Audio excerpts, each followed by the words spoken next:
अब आपको बताते हैं कि अमेरिकी सदर डोनाल्ड ट्रंप की काबीना की अहम रुकन वजीर मेहनत लोरी शावेज ने ओहदे से इस्तीफ़ा दे दिया। ट्रंप इंतज़ामिया के मुताबिक वो निजी शोबे में नई जिम्मेदारी संभालने जा रही हैं। लोरी शावेज के नायब कैट सोडरलिंग के कायम मुकाम वजीर मेहनत मुकर्रर किया गया है। आपको बताते चलें कि तर्जुमान व्हाइट हाउस स्टीवन चुंग ने सोशल मीडिया पर कहा कि लोरी शावेज ने शानदार खिदमत अंजाम दी। ये ट्रंप की दूसरी मुद्दत सदारत में काबीना से रुखसत होने वाली तीसरी खातून रुकन है। इससे कबल होमलैंड सिक्योरिटी सेक्रेटरी क्रिस्टी नोम और अटॉर्नी जनरल पाम बोंडी भी अहदे से अलग हो चुकी हैं। लोरी शावेज ने कहा है कि तारीखी इंतज़ामिया में काम करना एजाज़ की बात है। उन्होंने सदर ट्रंप के साथ मजदूरों की बेहतरी के लिए काम किया। अमरीकी मीडिया के मुताबिक इनके इस्तीफ़े के पीछे बदइनवानी और गैर इखलाकी रवैये के इल्ज़ामात भी सामने आए हैं, जिनमें मातहत एहलकार के साथ मुबैना ताल्लुक और दौरान ड्यूटी शराब नोशी के इल्ज़ामात शामिल हैं।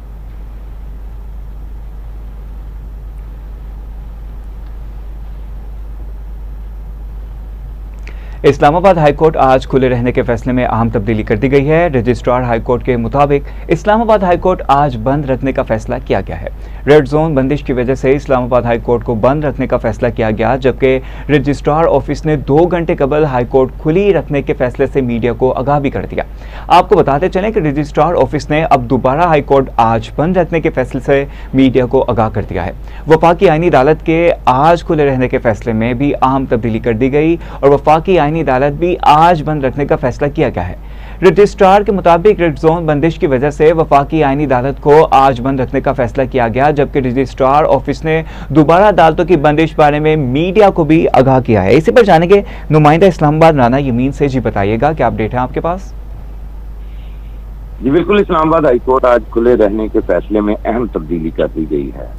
रजिस्ट्रार हाईकोर्ट के मुताबिक इस्लामाबाद हाईकोर्ट आज बंद रखने का फैसला किया गया है। रेड जोन बंदिश की वजह से इस्लामाबाद हाईकोर्ट को बंद रखने का फैसला किया गया है। रजिस्ट्रार ऑफिस ने 2 घंटे कबल हाईकोर्ट खुली रखने के फैसले से मीडिया को आगाह किया था। रजिस्ट्रार ऑफिस ने अब दोबारा हाईकोर्ट आज बंद रखने के फैसले से मीडिया को आगाह कर दिया गया है। वफाकी आईनी अदालत के आज खुले रहने के फैसले में भी अहम तब्दीली की गई है और वफाकी आईनी अदालत भी आज बंद रखने का फैसला किया गया है। रजिस्ट्रार के मुताबिक रेड जोन बंदिश की वजह से वफाकी आईनी अदालत को आज बंद रखने का फैसला किया गया है। रजिस्ट्रार ऑफिस ने दोबारा अदालतों की बंदिश बारे मीडिया को आगाह कर दिया। जी, आईनी अदालत को आज बंद रखने का फैसला किया गया है, जबकि रजिस्ट्रार ऑफिस ने दोबारा अदालतों की बंदिश बारे मीडिया को आगाह कर दिया है। नुमाइंदा इस्लामाबाद राना यमीन हमें अपडेट कर रहे थे, आपका शुक्रिया।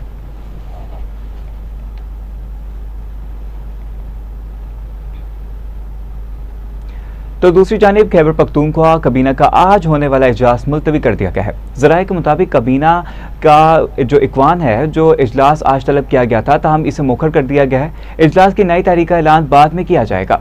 ज़राए का कहना है कि इजलास वज़ीर आला सुहेल अफरीदी की मसरूफियात के बायस मुलतवी किया गया। वाज़ेह रहे कि खैबर पख्तूनख्वा काबीना इजलास में सूबे के अहम इंतजामी और पॉलिसी अमूर पर गौर किया जाना था। अहम अपडेट है, आपको बताते चलें कि खैबर पख्तूनख्वा काबीना का आज होने वाला इजलास मुलतवी कर दिया गया है। के मुताबिक काबीना का इजलास आज तलब किया गया था, ताहम इसे मौखर कर दिया गया। इजलास की नई तारीख का ऐलान बाद में किया जाएगा, जबकि ज़राए का कहना है कि इजलास वज़ीर आला सुहेल अफरीदी की मसरूफियत के बायस मुलतवी किया गया है। वाज़ेह रहे कि खैबर पख्तूनख्वा काबीना इजलास में सूबे के अहम इंतजामी और पॉलिसी अमूर पर गौर किया जाना था। अहम अपडेट है, आपको बता रहे हैं कि खैबर पख्तूनख्वा काबीना का आज होने वाला इजलास मुलतवी कर दिया गया, जबकि ज़राए का कहना है कि काबीना इजलास आज तलब किया गया था, ताहम इसे मुखर कर दिया गया है। इजलास की नई तारीख का ऐलान बाद में किया जाएगा। इसी पर जानेंगे ब्यूरो चीफ पेशावर मोहम्मद मुनीर से। जी आगाह कीजिएगा। जी बिल्कुल, खैबर पख्तूनख्वा काबीना का होने वाला इजलास मुलतवी कर दिया गया है। ज़राए के मुताबिक काबीना 51वां इजलास आज तलब किया गया था, ताहम इसे मुखर कर दिया गया। इजलास की नई तारीख का ऐलान बाद में किया जाएगा। ज़राए का कहना है कि इजलास वज़ीर आला अफरीदी को मसरूफ़ किया गया। वाज़ेह है कि खैबर पख्तूनख्वा इजलास में सूबे के अहम इंतजामी और पॉलिसी अमूर पर किया जाता है। जी, ताहम इसे मौखर कर दिया गया। इजलास की नई तारीख का ऐलान बाद में किया जाएगा। ब्यूरो चीफ पेशावर मोहम्मद मुनीर हमें अपडेट कर रहे थे, बहुत शुक्रिया आपका।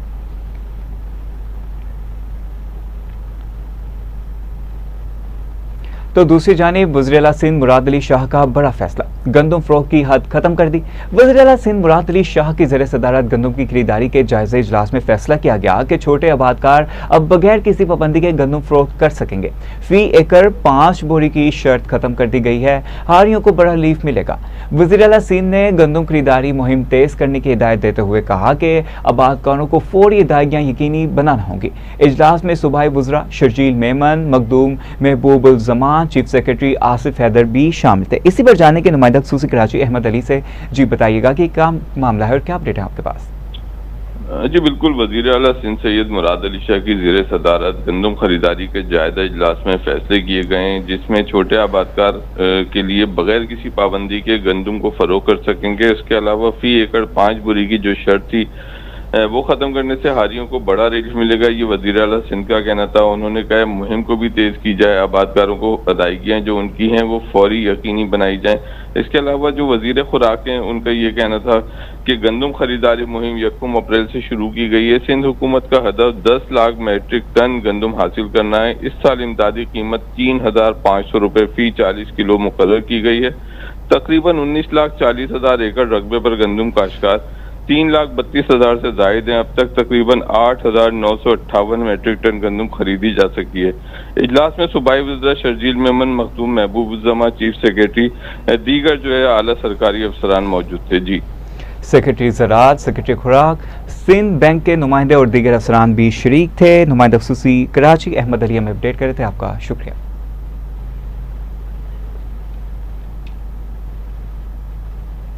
न्यूज़ स्टूडियो में यहाँ वक्त एक शॉर्ट ब्रेक का, हमारे साथ रहिए। Welcome back. अब आपको बताते हैं कि हर लहजा है मोमिन की नई आन नई शान, गुफ्तार में किरदार में अल्लाह की बुरआन, शायर मशरिक मुफक्किर पाकिस्तान इलामा मोहम्मद इकबाल रहमतुल्लाह अलैह की आज 88वीं बरसी मनाई जा रही है। इलामा मोहम्मद इकबाल रहमतुल्लाह अलैह ने अलहदा वतन का ख्वाब देखा और अपनी शायरी से बरसगीर के मुसलमानों में बेदारी की नई रूह फूंकी। 1930 में आपका इलाहाबाद का मशहूर सदारती खुतबा तारीखी हैसियत रखता है। इलामा इकबाल रहमतुल्लाह अलैह की तालीमात और कायद आज़म रहमतुल्लाह अलैह की अनथक कोशिशों से पाकिस्तान मार्ज़ वजूद में आया। मुफक्किर पाकिस्तान इलामा मोहम्मद इकबाल 9 नवंबर 1877 को सियालकोट में पैदा हुए। मुफक्किर पाकिस्तान का शुमार बरसगीर पाक व हिंद की तारीख साथ शख्सियात में होता है। इलामा इकबाल रहमतुल्लाह अलैह ने ना सिर्फ तस्वुर पाकिस्तान पेश किया बल्कि अपनी शायरी से मुसलमानों, नौजवानों और समाज को अफाकी पैगाम दिया। मुफक्किर पाकिस्तान इलामा इकबाल ने अपनी शायरी से बरसगीर की मुस्लिम कौम में बेदारी की रूह फूंकी। इलामा इकबाल की काविशों से ही तहरीक पाकिस्तान ने जोर पकड़ा और कायद आज़म मोहम्मद अली जनाह की क़यादत में 14 अगस्त 1947 को एक आज़ाद वतन पाकिस्तान हासिल कर लिया। पाकिस्तान की आज़ादी से कबल ही इलामा इकबाल 21 अप्रैल 1938 को इंतकाल कर गए थे। ताहम एक अजीम शायर और मुफक्किर के तौर पर कौम हमेशा इनकी एहसानमंद रहेगी। कौम के इस अजीम शायर का मज़ार लाहौर में बादशाही मस्जिद के अहाते में वाक़ है।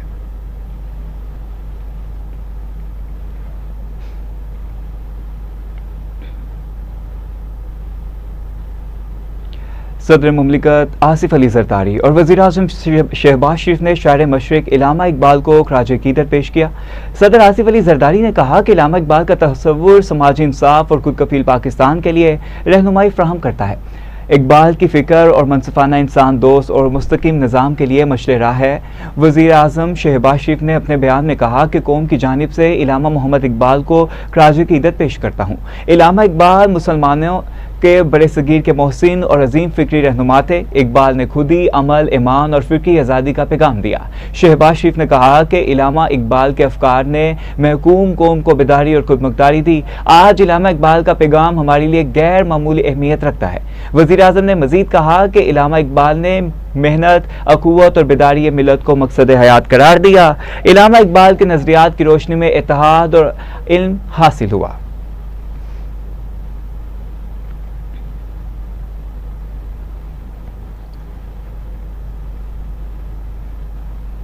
आगे चलते हैं और आपको बताते हैं कि ईरान में मुकीम पाकिस्तानियों की वतन वापसी का सिलसिला 91वें रोज़ भी जारी है। हुकाम के मुताबिक गुबरमदान बॉर्डर के जरिए 65 अफराद वतन वापस पहुँच चुके, जबकि गुबरमदान बॉर्डर के जरिए अब तक मजमूई तौर पर 3,300 अफराद पाकिस्तान पहुँच चुके हैं। 28 फरवरी से अब तक तफ्तान बॉर्डर पर 10,619 अफराद पाकिस्तान पहुँचे, जबकि 28 फरवरी से अब तक गुबरमदान और तफ्तान बॉर्डर के जरिए 13,919 अफराद वतन वापस पहुँचे हैं। हुकाम के मुताबिक ईरान से पाकिस्तान पहुंचने वालों में मजदूर, बिजनेसमैन, तलबा ज़ायरीन, सीमैन और ईरान के रिहायशी शामिल हैं। हुकाम के मुताबिक पाकिस्तान आने वाले तमाम अफराद की क्लियरेंस, दस्तावेजात की जांच पड़ताल और बर वक्त इमिग्रेशन यकीनी बनाई जा रही है। अहम अपडेट है, आपको बताते चलें कि 10,619 अफराद पाकिस्तान पहुंचे हैं। 28 फरवरी से अब तक गुबरमदान और तफ्तान बॉर्डर के जरिए 13,919 अफराद वतन वापस पहुंचे हैं। इसी पर जाने के ब्यूरो चीफ कोयटा मोहम्मद अकरम से। जी बताइएगा, क्या अपडेट्स हैं आपके पास? जी बिल्कुल, ऐसे ईरान में मुकीम पाकिस्तानियों की वतन वापसी का सिलसिला 51वें रोज भी जो है जारी रहा। हुकाम के मुताबिक गबत रमदान बॉर्डर के जरिए जो है 65 अफराद वतन वापस पहुँच चुके हैं और इस हवाले से बताया जा रहा है कि गबत रमदान बॉर्डर के जरिए अब तक मजमूई तौर पर 3,300 अफराद जो है पाकिस्तान पहुंचे हैं और 28 फरवरी से अब तक बॉर्डर पर 10,619 अफराद पाकिस्तान पहुंचे हैं। 28 फरवरी से अब तक गबत रमदान और तफ्तान बॉर्डर के जरिए जो है 13,919 अफराद वतन वापस पहुंच चुके हैं। हुकाम के मुताबिक ये भी बताया जा रहा है कि ईरान से पाकिस्तान पहुंचने वालों में मजदूर, बिजनेसमैन, तलबा, ज़ायरीन, सीमैन और ईरान के रहायशी शामिल हैं। हुकाम के मुताबिक ये भी पाकिस्तान आने वाले तमाम अफराद की क्लियरेंस, दस्तावेजात की जांच पड़ताल और बर वक्त इमिग्रेशन यकीनी बनाई जा रही है। ब्यूरो चीफ कोयटा मोहम्मद अकरम हमें अपडेट कर रहे थे, बहुत शुक्रिया आपका। पाकिस्तान सुपर लीग सीजन 11 में आज 2 मैचेस खेले जाएंगे। पहले मैच में लाहौर कलंदर्स और कोयटा ग्लैडिएटर्स की टीमें दोपहर 2:30 बजे लाहौर के कजाफी स्टेडियम में मद्दे मुकाबिल होंगी। इवेंट का दूसरा मैच रावलपिंडीज और मुल्तान सुल्तान्स के मबैन शाम 7 बजे कराची के नेशनल स्टेडियम में खेला जाएगा। याद रहे कि इवेंट में पॉइंट्स टेबल पर पेशावर ज़ल्मी का पहला, मुल्तान सुल्तान्स का दूसरा, इस्लामाबाद यूनाइटेड का तीसरा नंबर है, जबकि कोयटा ग्लैडिएटर्स चौथे नंबर पर मौजूद है। तो दूसरी जानिब PSL 11 का लाहौर में दोबारा आगाज होगा, जिसके लिए पुलिस ने जामी सिक्योरिटी प्लान तश्कील दे दिया है। लाहौर में दूसरे मरहले के दौरान PSL 11 के मजीद 8 मैचेस खेले जाएंगे।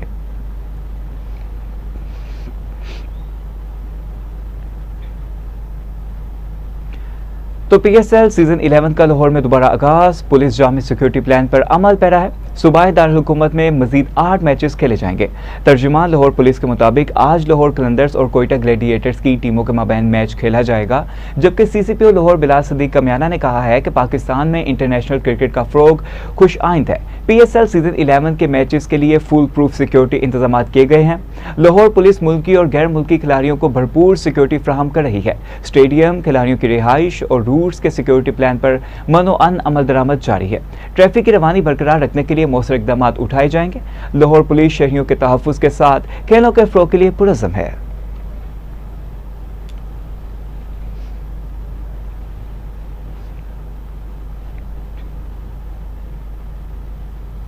इसी के साथ साथ न्यूज़ स्टूडियो से फिल वक्त इतना ही। मोहम्मद अली को इजाज़त दीजिए। मज़ीद अहम खबरों की तफसीलात के लिए देखते रहिए TV टुडे न्यूज़।